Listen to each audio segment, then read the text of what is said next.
person, Miss Hokmei. I hope I'm saying the correct name. Respected Principal Sir, Yungli College. Respected Vice Principal. Respected professors of Yungli College. Leaders from our neighboring villages. Respected students and all the staffs of Yungli College. I feel very, very honored and privileged to be a part of this big, significant day today. And I want to say thank you for remembering me and for inviting me to be a part of your celebration today. And I will take this time to share my heart out concerning the thing that matters to me so much, our culture and our identity, our songs and our histories. When I talk, I mean inclusive of all the other tribes, which includes the whole of the tribes in Nagaland.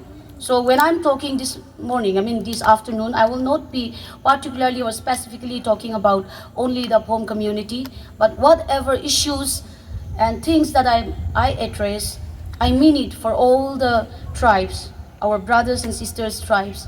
So I believe that I make proper use of this time and to not take much of the time as well, but bring to the table what I really mean this afternoon. I am also very, very positive and affirmative that the first session has been very successful and also wisdom sharing moment with our special leaders involving, and also an insight tapping opportunity, especially for the students. Given this platform, I would like to bring my concerns, my fear, and express my thoughts concerning our age-old heritage and traditions which we carry till today. To begin with, I would like to read for all of us a page from my diary I wrote based on my experiences with the elderly people throughout my research and also meeting with different people. For my research, for my thesis, I happened to interview, or I happened to meet some people from different villages, and I happened to interview elderly people from different villages. And through all these experiences, I found few things that really scared me. When I tried to talk to some of the people, some of the elderly people, and some of the leaders, what scared me most was that they could not vividly explain the stories. Some of them would tell us that it so happened, or sometimes they will go like, I cannot really remember what actually happened, but I heard that this happened. So the stories, the histories, the condition of our culture and traditions are going in that phase. So my fear is that what if this continues, and what will happen to our legacy? What will happen to our identity? So based on that, I wrote something in my diary that is my fear for the future of our culture and identity. So I would like to read that, if you can kindly allow me, before I speak on the given topic. I would like to read a page from my diary, and it is called The Fleeting Memories. The Fleeting Memories. Where did we come from? Apart from the womb and lab-grown gametes. Tell me of the ruins and the old tree stump. Out of the blue inquired a curious young boy. His grandpa, broken down by age, listened in awe. In painful voice of regrets, grandpa sighed. Oh, how I wish I could take you down that lane. Oh, how I wish I could sing you those songs. But I was young and ignorant. Memories were fading. I only got a glimpse. Like handful of dust from the flowing sand, let me tell you what my mind could gather. They said we came from the east where the sun rises. People were known by names, by clans and families. But what really was is now a mystery. I heard them say every time they met, "How are you?" Have you eaten? It was their way of life, I suppose. Celebrations were few. Monyiü was one.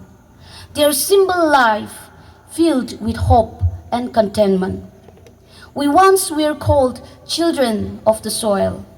Green lands and mountains were our home. We drank from the stream. We grew our food.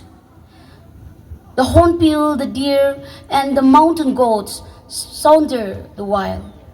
Bamboo groves danced to the cold wind. Alas, this part of us, subtle and silently faded. Nobody grieved the loss of our culture. They were enthralled by what seemed greater. In what they thought was a sail through changes, they gave up on what actually defined our life. So when the old passed, our identity lost its keeper. Our arts, language, and stories were never spoken again.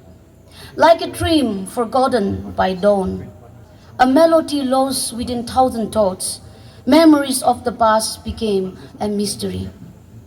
And lo, sanity, spellbound by promises of better future, our vibrant heritage turned vague, losing its glint.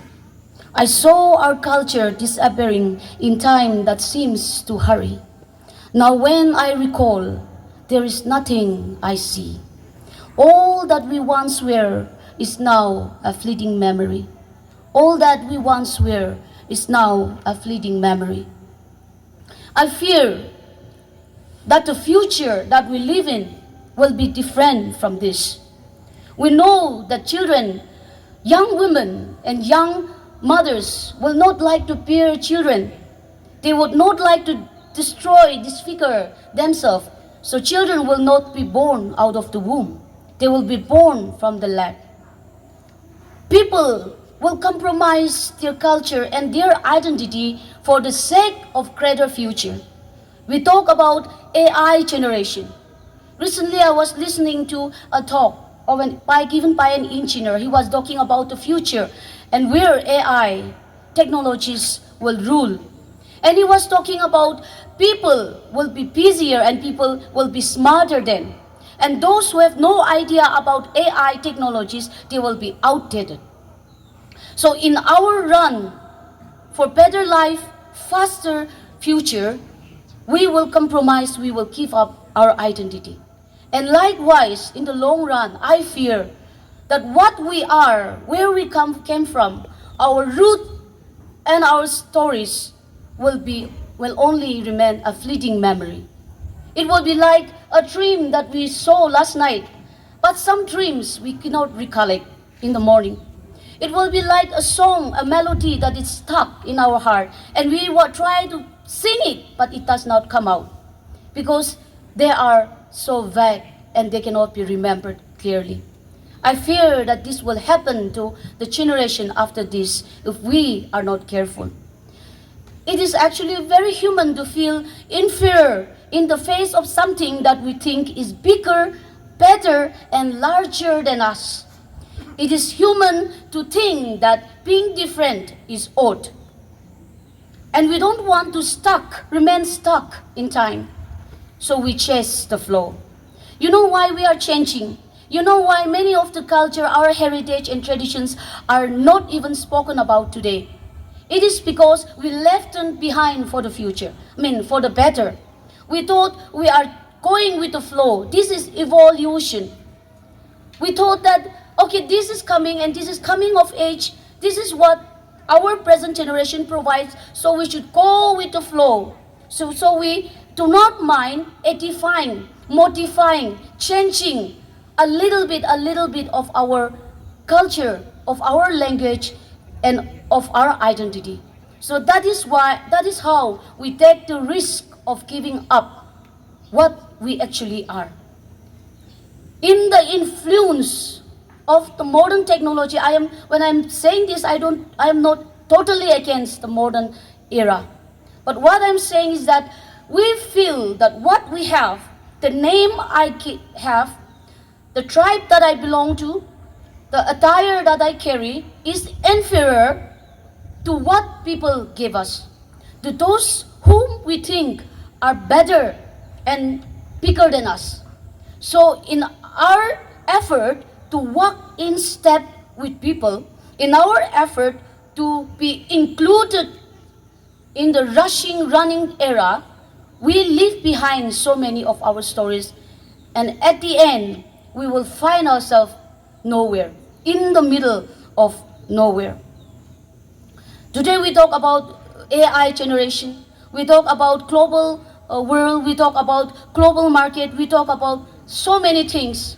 And I fear soon there will be global culture, there will be global language, there will be global identity and global religion, where everybody will come together under one roof, under one culture, and there won't be any vibrancy in that culture. There won't be no vibrancy in that language. And that is how I fear that we will gradually lose. So when I was talking about fleeting memories, it will be like something that we know existed, but we cannot talk about it. It will be like something that we know lived, but we cannot really describe how it was like. That has started to happen even now. When we talk to some elderly people, they are not exactly accurate with what they are saying, because they will say that I could not exactly remember what it was. I cannot exactly tell you. So that's how the story goes. So I fear that if it continues, what will happen to the future generation? And when this happens, it won't be difficult for young people here, including us, to easily immerse into that new system provided by the present generation, or by the generation that comes. Today we live in a culture where we celebrate the K-pop culture, the fast food culture, we celebrate the gaming culture, we celebrate the plastic surgery culture, we celebrate the earning at home culture, and we don't think that there is anything wrong in it. We accept it thinking that this is how it is. This is how it is. This is how everybody dresses. This is how everybody talks. This is where everyone is going. So in that game, we will lose what we actually possess. We will lose our identity. So because I believe that even in the past, they did not just throw away their culture. They did not just randomly throw away their identity. I believe that this is what happened to them as well. Something new came. Something superior came. And they thought that superior thing is better. So gradually, in what they thought they are evolving, in what they thought they are walking in step with the newer modernized generation, they gave up a little bit of themselves. They gave up a little bit of themselves. Now, when we talk about globalized religion, now people are talking about Scientology. So they say that human, I know you know better about this religion, the Scientology church. People are saying that human being, we are immortal spiritual being, but we are being traumatized, or we are being deceived ourselves by this human nature. So they go through auditing, where people are questioned about their past life, and that is how they try to restore their past experiences, and they try to revive themselves, and they try to come up with the proof that they are immortal human beings. So people are into this Scientology.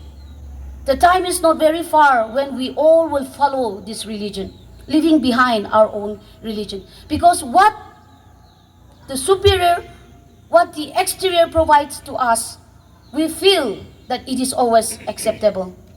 So in the face of something that seemed new, trending and powerful, without our inferior identity, the language that we speak, the culture that we practice seem old and stuck in time.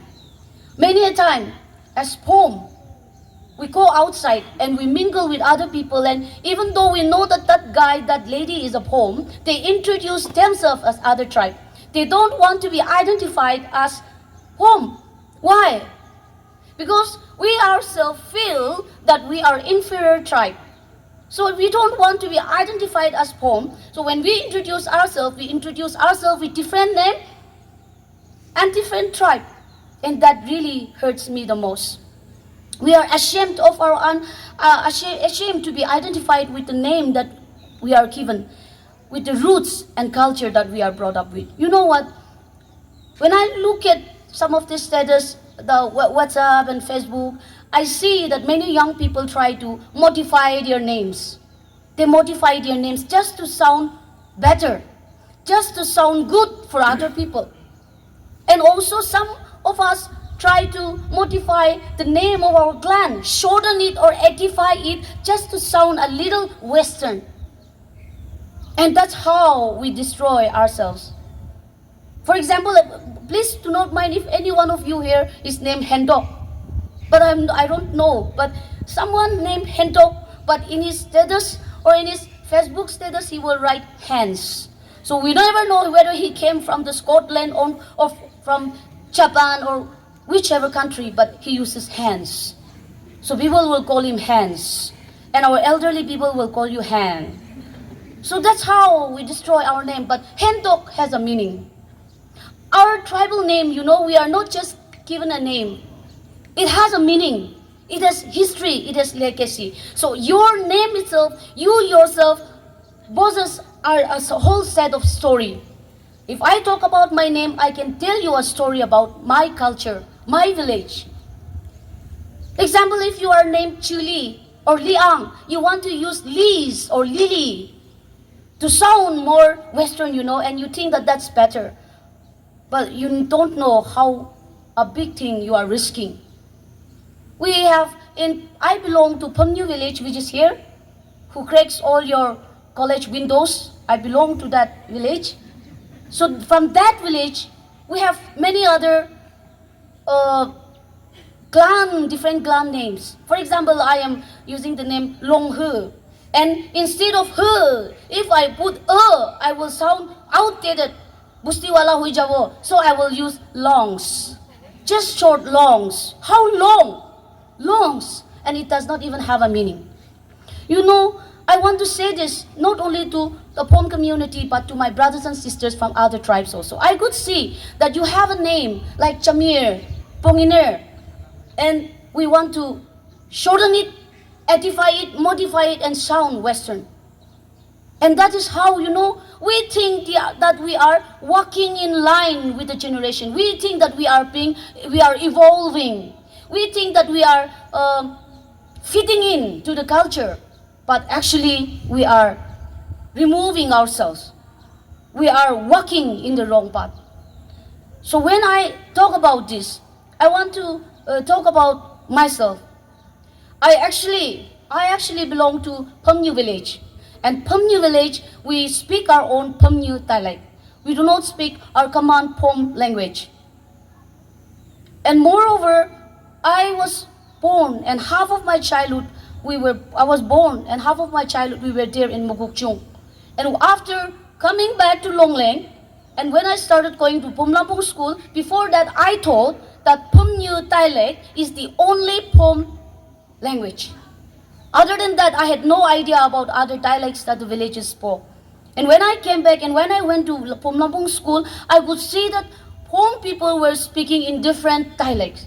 And I could not really understand what they were saying. So I was communicating till my class 10. That was in 2000, in the year 2000, when many of you were not born, I guess. But 2000, I was in class 10. And till that 2000, 2001, 2, I did not have even an iota of Phom common dialect. No knowledge about it. So I used to communicate with them in Phom. Then I inquired, and my parents told me that Phom Sha is the common language, and you have to learn it. So I thought I should really learn this language. At home, nobody talks common language, so I had no idea from where to learn. So we had a women pastor from Kangching village, and she taught me how to speak Phom. And I thought I learned how to speak Phom language, and when I started talking, people were laughing at my accent. They were saying that you are speaking Phom in Monyiü accent and it's not correct. So I thought I should make this right. I should make it right. I wanted to speak Phom in the correct accent. So I tried my best. 10 years or 15 years before, I did not even know how to say, have you eaten in Phom Kaman dialect. But today, by the grace of God, I can speak. And I am trying my best to be able to speak in the correct accent. To whichever village it will belong, I don't know. But I want to speak the correct accent. I don't mind. I don't mind speaking English, Nagamese, or Hindi in Phom accent. I don't mind. But I want to speak Phom language in the correct accent and in the correct sense. I tried my best because I loved my identity and I loved where I come from. I am known by the name M.Chingong Phom.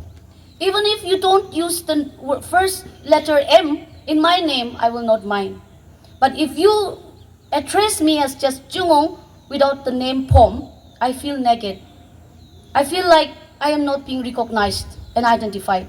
I want to be always identified by the name Phom. Young people, I fear that someday we will find ourselves losing our identity, nowhere to go.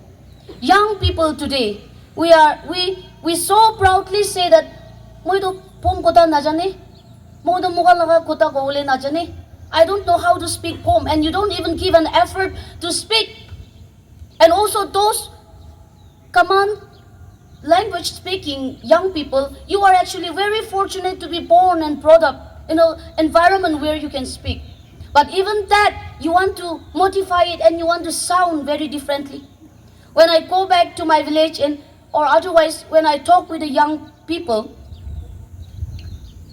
when they speak, they try to show that Pahal brado kobo na pare, pamnyo kota. Pahal brado yacham kota kobo le na pare. Pahal brado mo yangching kota do na koy. Ini olap hi koy. Pusti do oile yangching ase, pusti do oile pamnyo ase. Oile be moka laka kota pahal brado kobo le na pare. That's how they want to say. I don't know what you want to prove. When you are talking Pamnyo dialect, when you are talking Yacham dialect, you sound it as if like you burnt your tongue. Chipa di chulai di gina kota kwa nisha because you want to sound it a lot of style probably monjarba nachana nishna chipa di as if kamuri gina kau taka nishna nichor laka kota ko bole kushish kuri. You should be ashamed of yourself. If you don't speak, who will speak? If you don't represent your village, if you don't represent your tribe, who is going to represent your village, your tribe? Where are you going to be? I know that even if we try so hard to follow the K-pop culture, Korean people will never adopt us. American culture we want to be, but I know they will never adopt us. We will be who we are. For me, I don't want to lose my identity. Wherever I am, no matter how significant I am, I want to be who I am. I want to be known by M.Chingong Phom. I want to tell my stories wherever I go. You know, I have talked about this in different platforms. We talk about agriculture, we talk about English, we talk about ball science, we talk about sociology, we talk about many other boys. They are already documented. They will always be there in the library, you know. They will be there in the library. Even after 10 years, 20 years, if you pursue your studies, they will be already there in the library, documented, well-documented books. But what about our culture? What about our identity? If you don't talk about it, if we don't ask our elders, nobody will talk about it. You know, when people talk about for example, we wear our shawl, we wear our attires, ornaments, and now these days, even in the colleges and schools. But I could sense, I am not generalizing everyone, but I could sense that we are wearing it just to showcase. We don't own it. We do not own it. We want to showcase the vibrancy of our culture. We have that Hornbill Festival where different kinds of Nagas, games and sports are being showcased. Different songs and dances are being showcased. Do we really own it? So when we invite other people, I feel I may be wrong. Forgive me if I'm wrong in my expression. But many a time, I feel that Nagas, or for that matter, we Phom people, Our culture, our stories, our songs are only being used for entertaining people. When people come, we dance for them. When people come, we sing for them. And they will just clap for us. But what do they take back home? Do you know that we have so many proverbs? Do you know that we have so many wisdom words? Do you know that we have so many songs that talk about nature, that talk about life? When I was there in PPCA, I collected with the help of our principal sir, I collected few proverbs. In Phom, I translated it, and also I explained the meaning of that proverbs. A little effort, and there are thousands I know, and there are wisdom words. My dream is to someday let the people from outside know about Nagas, not for the dancing, not for their naked warrior dance, not for their entertainment, not for only their songs, but to be known for the poetry that we have, to be known for the song that we sing, to be known for the wisdom that we have, to be known for the culture that we have, the habit that we have. In my diary, Fleeting Memory, I talk about, I lived in a culture where people talk about, how are you and have you eaten? You know, when we go to someone's place, we say, have you eaten? Sometimes it sounds, when you think, literally, it's awkward, but that's our culture. When we meet on the way, we don't say, hi, hello, bye. That is actually not in our culture. We'll say, where are you going? As if it interests us. Have you eaten? Are you okay? Even if when we are tara-tari chaylebi, bhali ase obla, khaisi obla, that is the culture that we have, and it means that we care, that if he has eaten, if my neighbor is okay. We lived in a culture when somebody wants to build a house and the whole community come together and help them build a house in one day. But today that culture is lost, and we think that it is okay. We think that it is okay.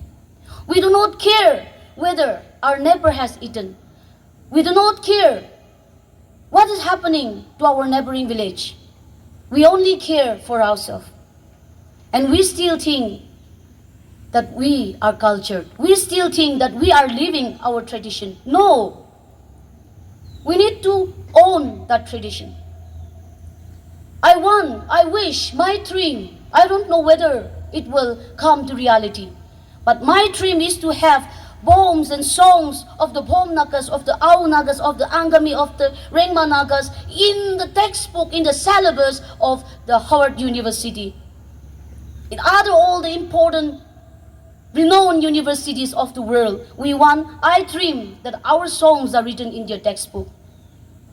They should not only talk about the Nagas as barbaric, they should not only talk about the Nagas as naked headhunters. I think we are more than that. Our foreparents were more than headhunters. They were philosophers, they were songwriters, they were lovers, they were keepers, they were givers. So many things.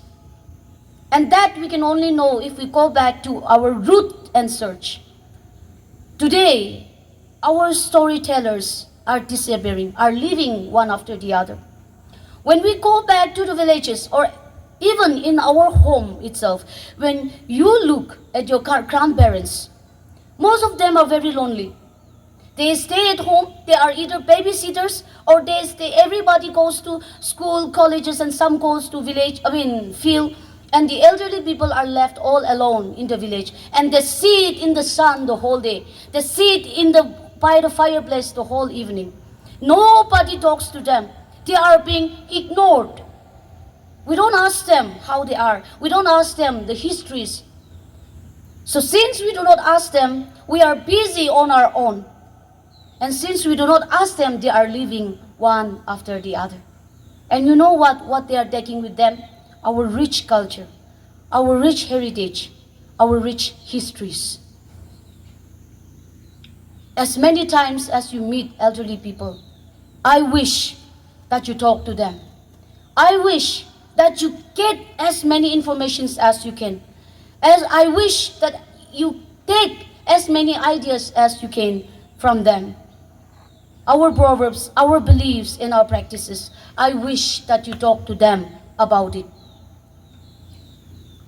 I have no much idea about that, but our principal sir will know better. But it seems Phom has another dialect called the Kalesha, which is a forgotten and non-spoken language today. It seems that was one dialect, but today, when we talk about it, nobody can actually speak that Kalesha. We don't even know how it sounds like, but there was once Kalesha. One or two elderly people, it seems, they can somehow talk in that dialect. They can somehow speak that language. But many of them, many of us have lost. It is already a lost language of the Phom Nagas. And if we continue with this trend, young people, we are actually the keepers of our identity, the keepers of our tradition, the keepers of our culture. If we do not hold on to it, if we do not fall in love with it, I am afraid that someday people will say that, oh, there was once a dialect known as Monyiü dialect, but it is a lost dialect now. There was someday a language known as Phom, but now it is a lost language. We try to find few people, but they also themselves are not aware. They are clueless. I feel that that will be the future of our language and of our culture if we do not really know how to preserve it, how to keep it. I served as a literature secretary for few years in Lampung. To come up, to compile together, it was very difficult because apart from few writers like our principal sir and few of our writers, there are not many books written by our Phom Nagas. We cannot really find our histories. We cannot really find our roots. And it hurts me so much. And for somebody like me who cannot actually fully speak in the common dialect, it is very difficult for me. I want to request the young people, it is okay to go in line with the trend. It is okay to go with the flow. But in that effort, do not compromise who you are. Do not lose who you are. Originality is unique. Being different is unique. Why try to be like everybody else? Why try to appear like everybody else? We can always be different. We are gifted by God differently. I want all of us to know where you come from. I want all of us to value ourselves. I want all of us to be protectors and keepers of our culture, to go back to our root, to go back to your own villages, to talk to your parents, to talk to your elders, and if possible, compile them together, bring them together. I know you had the whole day. I wish I can talk more, but these are few thoughts that I would like to bring to you. Our culture is at the verge of disappearing. People today, in our effort to walk in line with the world, we are giving up what is actually ours. Someday, I wish we have some elders from the villages. Now, people have started building their morong with concrete buildings. In the ancient times, they had wooden beams, roofs with leaves, and carves all the animals, handmade. Today, people are making concrete morongs, and I am not very happy with that. Communal relationships were built when they came together for building the morong. Community would go together and build the log drum. Community would go together and also bring the beams and trees for constructing the morong. Today, since all the morongs are concrete buildings, I don't think there will be such celebration as that. I don't think there will be coming together of the community. And that is how gradually, slowly, we are giving up the culture, the good culture that we have. And we are okay with it. In conclusion, this is my earnest request to all of us. Be proud of who you are. Wherever you are, we are not entertainers. We are not just models to showcase our attires, our ornaments. We are people with roots. We are people with stories. We are people with histories. So when you go out, when you stand out, let people know you. And when people know you, let people know from where you came from, where you belong, and how rich of a culture our village and our tribe has. And that can happen when you proudly own your identity, when you can proudly talk about your tradition, when you can proudly talk about your culture. I don't know, and I'm not sure. We all of us are here today wearing our own village and tribe shawl, our neck piece, our headgear. Do we know the stories behind the attires? I wrote a poem called Beautiful Me, where I talk about designers. Our ancestors were our designers. I was thinking about how all the Nagas attires are in red. Just few have yellow and blue colors.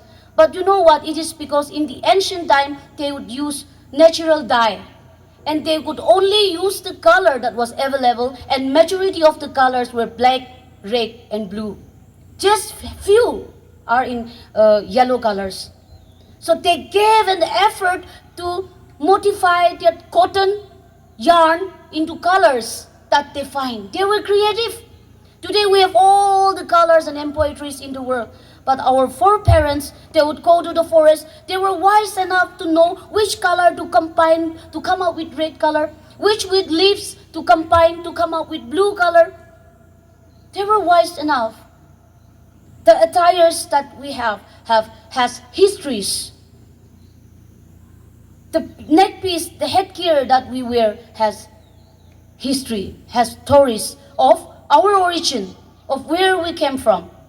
But today we just wear it for the sake of wearing, to show to people that this is how vibrant our attires are.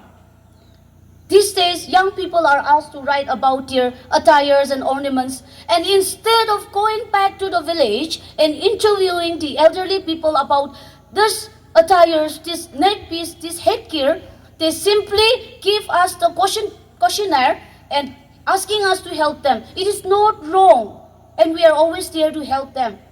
But what disturbs me is that they want to get the ready-made answer. So what I do is, I do not answer the question by question. I will just jumble up everything so that they at least give an effort to find the answer. So when I am helping them and writing for them, I will mix them up in a paragraph, a long paragraph, and I'll give it to them, telling them that all the answers are there. You can find your answers yourselves, so that at least a little effort is being made in reading and understanding their culture. Everything is being spoon-fed. Everything is there for you, which is why we are not interested to give an effort. Young people, I don't think there will be anyone like us, the Nagas, or for that matter, us with culture. We have so many stories, we have so many histories. Do not wear your attire for the sake of wearing. Do not wear your shawl for the sake of wearing. You should carry a story, and you should know the story about this. You should know the story about your neck piece. You should know the story in poetry in your waistcoat. You should not only know the story, but the effort that they made in coming up with this piece, in coming up with this yarn. There are so many things behind it.